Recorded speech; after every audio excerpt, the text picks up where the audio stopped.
नमस्कार प्यारे दोस्तों। इंग्लिश की इस ऑनलाइन प्लेटफॉर्म में आप सभी का एक बार फिर से स्वागत है। प्यारे दोस्तों, आज के इस वीडियो लेक्चर में मैं क्लास 10th की फर्स्ट फ्लाइट की बुक का second chapter Nelson Mandela long walk to freedom लेकर आया हूँ। इसके पिछले वीडियो में मैंने इस चैप्टर से रिलेटेड जितने भी टेक्निकल एनालिसिस वाले पॉइंट्स थे उस सब मैंने कवर किए थे। आज मैं इस वीडियो में इसका ओरिजिनल टेक्स्ट एक्सप्लेन करूंगा लाइन बाय लाइन और कोशिश करूंगा कि आपको ये चैप्टर अच्छे से समझ में आए और साथ ही साथ बोर्ड की तैयारी अच्छे से आपकी हो पाए। तो आइए ज़्यादा वक्त ना लेते हुए हम इस वीडियो की शुरुआत करते हैं। Nelson Mandela long walk to freedom. जैसा कि आप जानते हैं कि नेल्सन मंडेला, इनका पूरा नाम नेल्सन रोहिलाला मंडेला था। इस चैप्टर में हमने मंडेला के रोल को, उनका क्या रोल रहा है साउथ अफ्रीका को फ्रीडम दिलाने में, हमने उसकी एक short summary point by point देखी। अब हम इसके ओरिजिनल टेक्स्ट को रीड करेंगे और उसे समझने की कोशिश करेंगे। तो आइए देखते हैं। Before you read, apartheid is a political system that separates people according to their race. Apartheid एक ऐसा पॉलिटिकल सिस्टम है जो कि अलग करता है लोगों को उनके जाति के आधार पर। इस बात को याद रखेंगे आप सभी। ये जो पॉइंट है, ये जो लाइन है, ये एपर्थीट का डेफिनेशन है। तो आप इस लाइन को याद रखेंगे और खासकर अपनी नोटबुक में इस लाइन को जरूर नोट कर लेंगे। कैन यू से which of the 3 countries named below has a political system until very recently? क्या इन तीनों ऑप्शंस में से दिए गए ऑप्शन में से कोई ऑप्शन इस कंट्री जिसमें पॉलिटिकल सिस्टम एपर्थीट जैसी चीजें अप्लाई की गई रिसेंटली में? तो आंसर आपका साउथ अफ्रीका ही होगा। आगे क्या कहते हैं?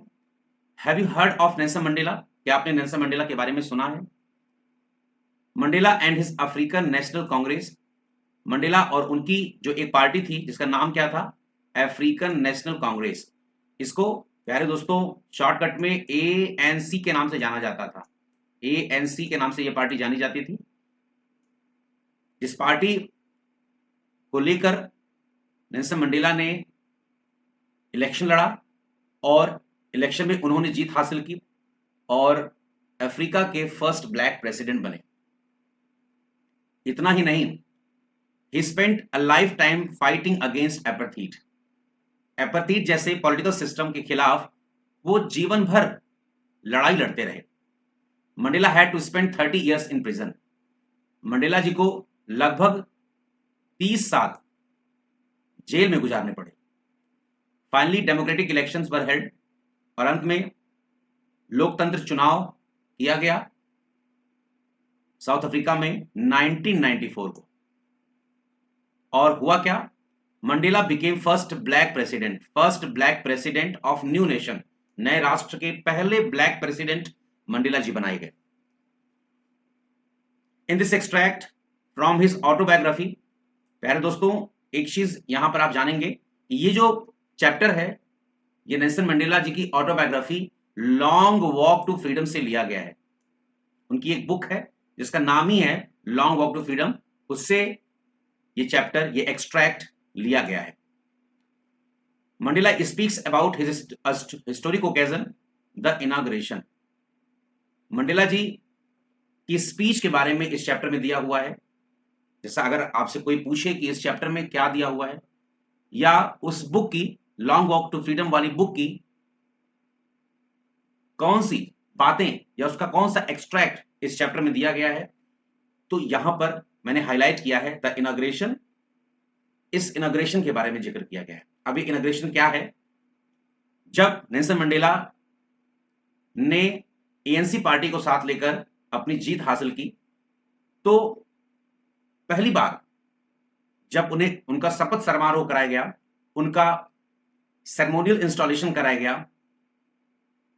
तो उन्हें अपने देश को उस इनॉग्रेशन में संबोधित करना था, एड्रेस करना था, इसलिए वो इनॉग्रेशन का आयोजन किया गया। अब वो इनॉग्रेशन कहाँ हुआ, कैसे हुआ और क्या स्पीच रही नेल्सन मंडेला जी की, ये बातें हम आगे के पॉइंट्स में, आगे के टेक्स्ट में करेंगे। Can you guess what the occasion might be?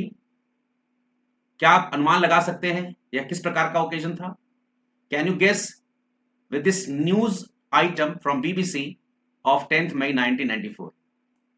क्या आप अनुमान लगा सकते हैं ये जो न्यूज नीचे दी गई है, ये न्यूज की बात हो रही है, ये जो नीचे न्यूज दी गई है इस न्यूज की बात हो रही है, क्या ये न्यूज जिसको बीबीसी वालों ने न्यूज़पेपर में छापा था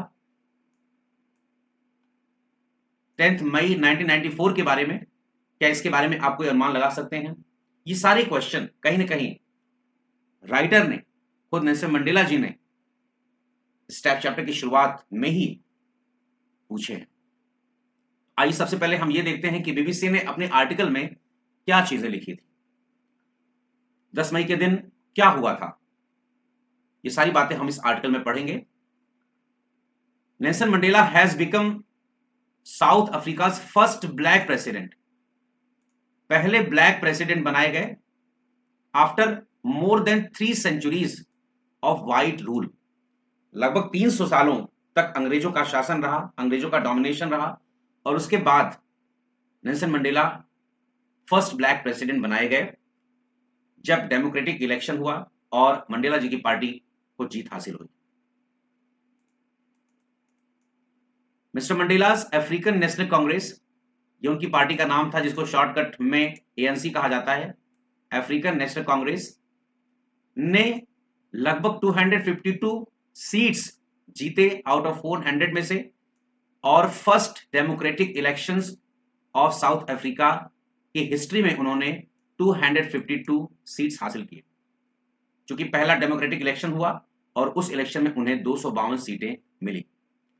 the inauguration ceremony took place in the union Building amphitheatre in Pretoria today. Pretoria जो कि साउथ अफ्रीका की कैपिटल थी, उसके यूनियन बिल्डिंग के एम्पी थिएटर में, एम्पी थिएटर क्या होता है, एक बहुत बड़ा ओपन हॉल होता है जिसमें सीढ़ी नुमा सीटें बनाई गई होती हैं और बीचों बीच में स्पीकर खड़ा होकर बोलता है और उसकी जनता उसे सुनती है। तो ऐसा एम्पी थिएटर था वहां पे, यूनियन बिल्डिंग के एम्पी थिएटर में ये सेरेमोनियल इंस्टॉलेशन का प्रोग्राम ऑर्गेनाइज किया गया, अटेंडेड बाय पॉलिटिशियंस। अच्छा, उस प्रोग्राम में गेस्ट के रूप में पॉलिटिशियंस आए थे, डिग्निटरीज आए थे, जाने माने लोग, फ्रॉम मोर देन 140 कंट्रीज, लगभग 140 देशों से डिग्निटरीज और पॉलिटिशियंस आए हुए थे। Never never again will this beautiful land experience the operation of one by another. अब ये जो लाइन मैंने ली है, इस जो लाइन आर्टिकल में छपा हुआ था, ये लाइन इस ऑटोबायोग्राफी का टेक्स्ट है जिसमें नेल्सन मंडेला जी कह रहे हैं कि अब ये देश, ये सुंदर भूमि, ये राष्ट्र, ये नेशन कभी भी किसी का ना तो गुलाम रहेगा, ना तो किसी का उत्पीड़न सहेगा, और ये हमेशा सुंदर बना रहेगा। कहने का सीधा मतलब ये है कि उन्होंने लोगों को आश्वासन दिया, लोगों से प्रॉमिस की, लोगों से वादा किया कि अब ये देश, यहां की मिट्टी, यहां की सॉयल अब किसी की गुलाम नहीं रहेगी, किसी का उत्पीड़न इस देश पर नहीं रहेगा।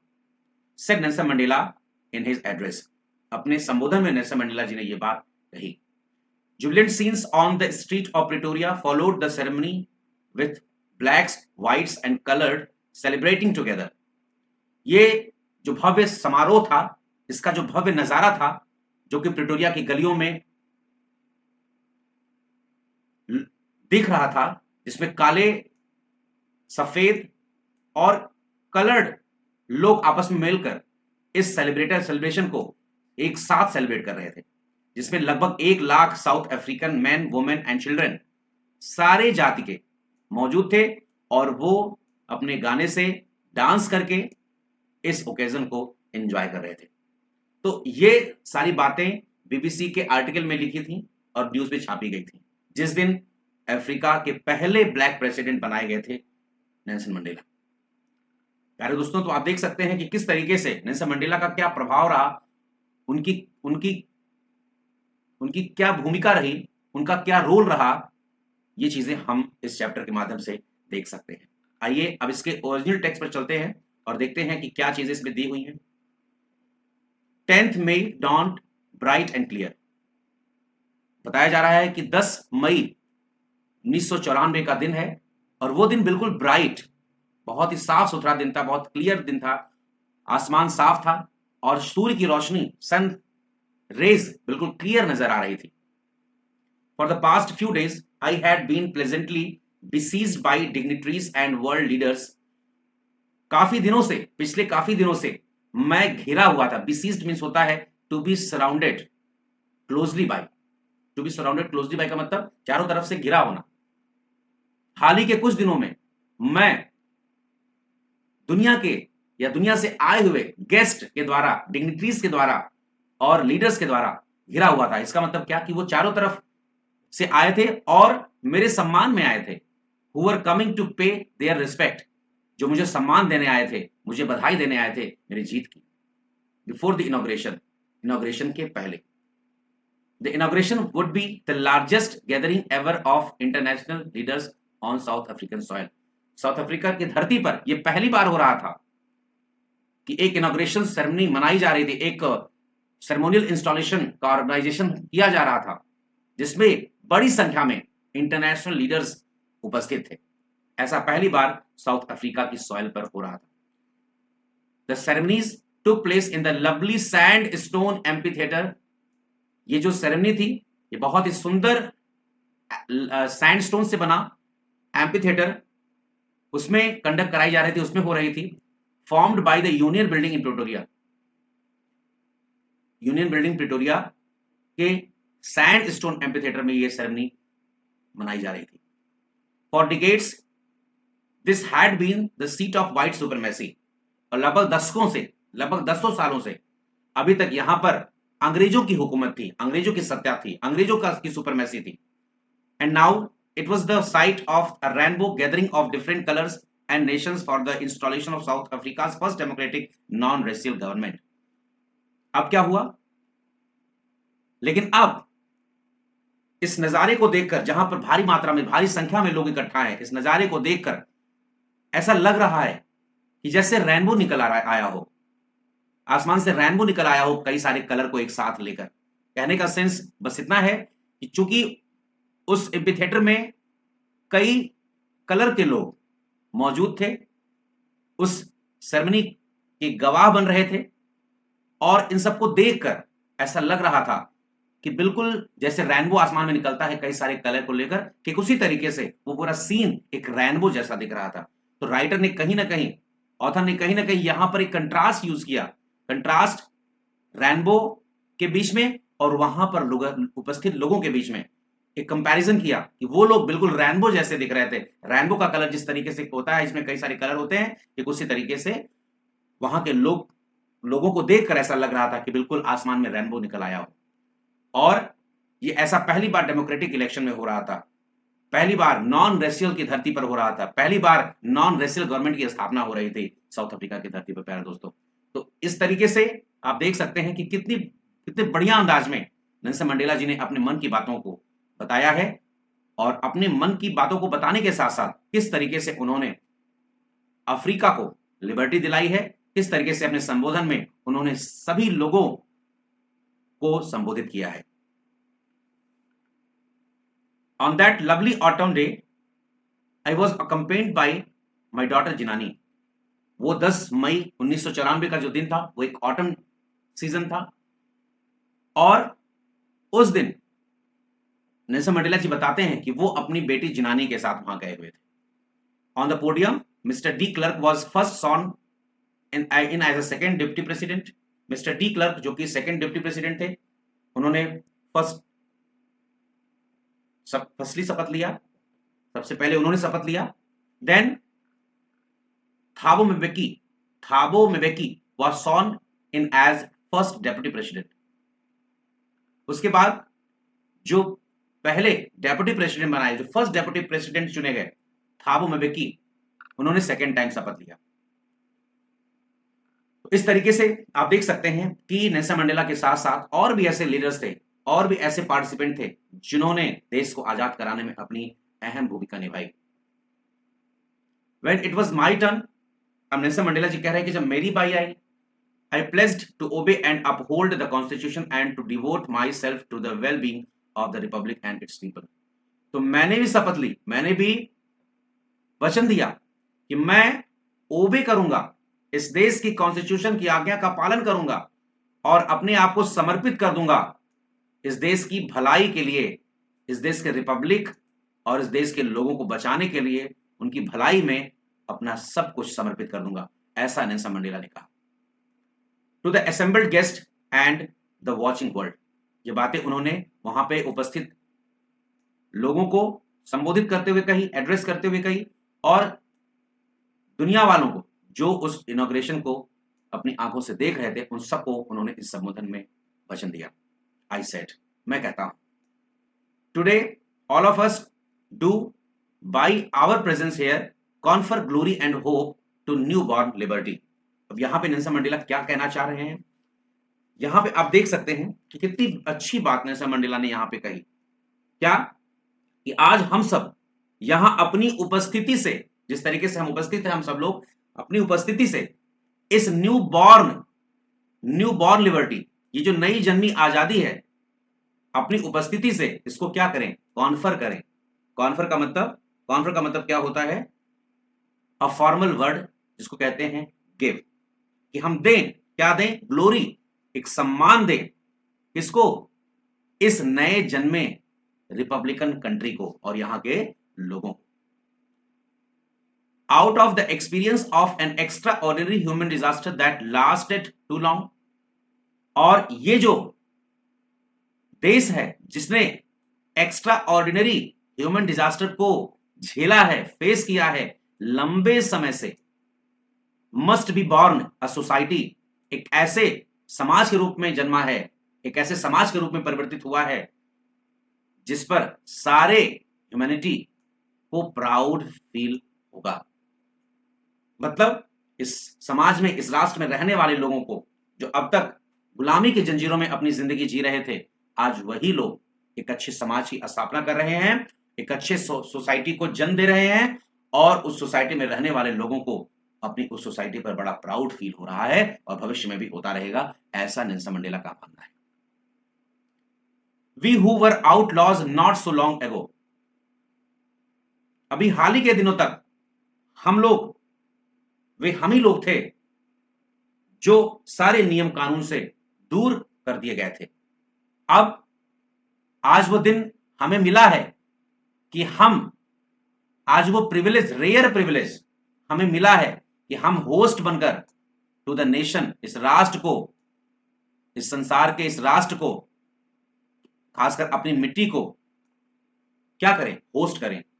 आज ये मौका मिला है कि हम अपने इस राष्ट्र की सेवा में अपना सब कुछ समर्पित कर दें और इस राष्ट्र की सेवा में अपने आप को न्यौछावर कर दें। ऐसी जिम्मेदारी या ऐसा प्रिविलेज हमें मिला है। We thank of all our distinguished international guests for having come to take possession with the people of our country of what is after all a common victory for justice, for peace, for human dignity. हम सब धन्यवाद देना चाहते हैं distinguished international guest, अलग अलग देश से आए हुए मेहमानों को, उनके आने पर इस भीड़ में शामिल होने के लिए हम उन्हें धन्यवाद देते हैं। उन लोगों को कि वे आए, हमारी कंट्री का सम्मान बढ़ाने के लिए हम उन्हें धन्यवाद देते हैं, और इतना कहते हैं कि अंत में हमें एक कॉमन विक्ट्री जस्टिस के लिए मिली, पीस के लिए मिली और ह्यूमन डिग्निटी के लिए मिली। उन सबसे ये कहना चाहते हैं कि जो जीत हमें जस्टिस पर मिली है, पीस पर मिली है और ह्यूमन डिग्निटी की जो जीत मिली है, उस जीत के लिए जो लोग इस एम्पी थिएटर में मौजूद हैं, वे सारे गेस्ट को हम सब धन्यवाद देना चाहते हैं। We have at last achieved our political emancipation, और अंत में हम लोगों ने हासिल कर लिया अपने राजनीतिक फ्रीडम को। इमेंसिपेशन का मतलब क्या होता है? Freedom from restriction. जो भी चीजें रिस्ट्रिक्ट की गई थी, लगाई गई थी अंग्रेजों के द्वारा, वो सारी चीजों से आजादी मिल चुकी थी अफ्रीका के लोगों को, तो सबको एक पॉलिटिकल फ्रीडम मिल चुकी थी। We pledge ourselves to liberate all our people, हमें खुद से प्रतिज्ञा करनी होगी कि अब हम हर एक को, यहां के हर नागरिक को क्या कर दें, स्वतंत्र कर दें from the continue bondage of poverty, ताकि वे भी लगातार जो गरीबी को झेल रहे हैं उस बंधन से वे मुक्त हो जाएं, डेप्रिवेशन उस अलगाव से दूर हो जाएं, सफरिंग उन कष्टों से दूर हो जाएं, gender and other discrimination, gender discrimination और जो अलग अलग डिस्क्रिमिनेशन यहां पे लोगों के द्वारा होते चला आया है उन सब से लोग दूर हो जाएं, स्वतंत्र हो जाएं। Never, never, and never again shall it be that this beautiful land will again experience the oppression of one by another. अब कभी नहीं ऐसा होगा इस धरती पर, इस सुंदर भूमि पर, यह सुंदर भूमि अब किसी का उत्पीड़न सहे, उसका अनुभव करे, ऐसा अब यहां कभी नहीं होगा। The sun shall never set on so glorious a human achievement. अब ये जो मानवता का या ये जो ह्यूमैनिटी की गौरवशाली उपलब्धि है, ग्लोरियस अचीवमेंट है, उसका सूर्य कभी अस्त नहीं होगा। लेट फ्रीडम रेन, अब इस स्वतंत्रता को शासन करने दो। गॉड ब्लेस अफ्रीका, सारे अफ्रीका वासियों को मेरी तरफ से ढेर सारा प्यार और आशीर्वाद। तो ये जो लाइनें थी, ये लाइनें कहीं ना कहीं नेल्सन मंडेला ने अपने संबोधन में, अपने एड्रेस में लोगों को कहा, लोगों के लिए कहा। अब आगे की जो लाइन पढ़ेंगे उस लाइन में एम्पी थिएटर की जो ब्यूटी है, उसकी जो सुंदरता है, वो हम देखेंगे कि वहां क्या हो रहा था। कुछ ऐसी एक्टिविटीज हो रही थी, क्योंकि आप जानते हैं कि जब कभी हमारे देश में 15 अगस्त या 26 जनवरी के दिन लाल किले पर झंडा फहराया जाता है, तो उस वक्त जितनी भी सेनाएं होती हैं वो एक प्रदर्शन, एक प्रेजेंटेशन प्रस्तुत करती हैं। उस वक्त सेनाएं परेड करती हैं, जितने भी मिसाइल्स होते हैं वो आसमान में उड़ते हैं, एक सीक्वेंस में एक तिरंगे के कलर का ढेर सारा प्रेजेंटेशन दिखाते हैं, और साथ ही साथ जितनी भी सेनाएं होती हैं वो भी अपनी ताकत का लोहा दुनिया वालों को मनवाती हैं उस वक्त। तो ये सारा प्रदर्शन जो हमारे देश में अक्सर 15 अगस्त 26 जनवरी के दिन होता है, वहां भी हो रहा था। ये आगे की लाइन में हम सब पढ़ेंगे प्यारे दोस्तों। A few moments later, we all lifted our eyes in awe as a spectacular array of South Africa's jet. Spectacular array का मीन्स मतलब होता है an impressive display, colorful and attractive. कुछ समय बाद जब हमने अपनी आंखों को ऊपर उठाया, सरप्राइज फील हुआ उस वक्त हमें, क्योंकि हम स्पेक्टिकुलर एरी देख रहे थे, एक इंप्रेसिव डिस्प्ले, एक बहुत ही अच्छा प्रदर्शन वहां पर दिखाया जा रहा था अफ्रीका की जेट्स के द्वारा, हेलीकॉप्टर्स के द्वारा एंड ट्रूप्स, सेनाओं के द्वारा, जो रोड करते हुए एक परफेक्ट फॉर्मेशन में, एक अच्छी बनावट में, शेप में यूनियन बिल्डिंग के ऊपर अपना प्रदर्शन दिखा रहे थे, अपना इंप्रेसिव डिस्प्ले दिखा रहे थे। वो सारी चीजें हम सब देख रहे थे। It was not only a display, ये कोई छोटा मोटा डिस्प्ले नहीं था, नजारा नहीं था, प्रदर्शन नहीं था of pinpoint precision and military force, military के फोर्स के द्वारा ये कोई छोटा मोटा डिस्प्ले नहीं था, but a demonstration of the military's loyalty to democracy, बल्कि ये एक डेमोन्स्ट्रेशन था, एक दिखावा था, एक प्रदर्शन, बड़ा प्रदर्शन था जो मिलिट्री के द्वारा किया जा रहा था अपने देश के लिए, और जिसमें मिलिट्री की लॉयल्टी नजर आ रही थी उसके देश के डेमोक्रेसी के प्रति, सेनाओं की लॉयल्टी, उनकी वफादारी, उनकी जिम्मेदारी नजर आ रही थी अपने डेमोक्रेटिक कंट्री के प्रति। ऐसा डेमोन्स्ट्रेशन नजारा हमें वहां देखने को मिल रहा था। तो अ न्यू गवर्नमेंट, एक नए गवर्नमेंट के प्रति जो लॉयल्टी होती है मिलिट्रीज का, सरकार की और वहां के लोगों की, ये सारी चीज वहां दिख रही थी। इस बात का प्रमाण लोगों को मिल रहा था। That had been freely and fairly elected, वो गवर्नमेंट जो भी हाल ही में स्वतंत्र रूप से और स्पष्ट क्लियरली चुना गया था। Only moments before the highest generals of the south African defence force and police, their chest bedecked with ribbon and medals from days gone by, saluted me and pledged their loyalty. Only moments before, अभी कुछ ही समय पहले जो उच्च पद पर, उच्च post पर बैठे जनरल्स थे साउथ अफ्रीकन डिफेंस फोर्स के और पुलिस फोर्स के, वो जनरल्स जिनके चेस्ट पर, जिनके सीनों पर डेकोरेट था, लगा हुआ था रिबन और मेडल्स, वो दिन चला गया अब वो क्या कर रहे हैं, वो भी मुझे सैल्यूट कर रहे हैं और अपनी लॉयल्टी दिखा रहे हैं, अपनी वफादारी दिखा रहे हैं, उसकी कस्में खा रहे हैं दोस्तों। I was not unmindful of the fact that not so many years before they would not have saluted but arrested me. I was not unmindful. इन सब बातों से मैं अज्ञात बिल्कुल नहीं था कि अभी कुछ ही सालों पहले यही लोग मुझे सैल्यूट नहीं करते थे बल्कि मुझे जेल में डाल देते थे। But finally a chevron of Impala jets left a smoke trail of the black, red, green, blue and gold of the new South African flag. और अंत में शेवरॉन, शेवरॉन का मतलब होता है एक वी शेप। जो इम्पाला की जेट्स थी, इम्पाला जेट्स का जो सीक्वेंस था, वो सीक्वेंस अपने पीछे से धुआं छोड़ रहा था और धुएं का कलर ब्लैक था, रेड था, ग्रीन था और ब्लू था और साथ ही साथ गोल्ड। मतलब इतने कलर का धुआं आसमान में एक झंडे का शेप बना रहा था। जब ये इम्पाला जेट्स एक सीक्वेंस में चल रही थी, वी शेप में चल रही थी, तो ये एक झंडे का शेप बना रही थी। ऐसा नजारा आसमान में दिख रहा था दोस्तों। आज के वीडियो में बस इतना ही। आगे का टेक्स्ट मैं इसके नेक्स्ट पार्ट में कवर करूंगा, क्योंकि वीडियो काफी लेंदी हो जाएगा, इसलिए इसके बचे टेक्स्ट को मैं नेक्स्ट वीडियो में कवर करूंगा और जितनी बातें बची हैं उस पर डिस्कस करूंगा, उन्हें आपको समझाने की पूरी कोशिश करूंगा। तब तक के लिए आप सभी को जय हिंद, नमस्कार।